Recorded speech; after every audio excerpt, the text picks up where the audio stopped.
something you need to know about money. And hindi ito tinuturo sa school.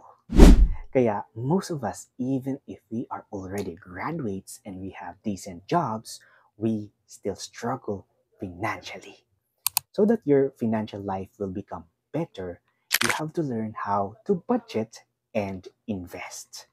Simple budgeting that you only need to save a portion of your income. And your savings should be invested for at least 5 years. Pag naging habit mo na to, your money will always make more money for you kahit wala ka nang ginagawa.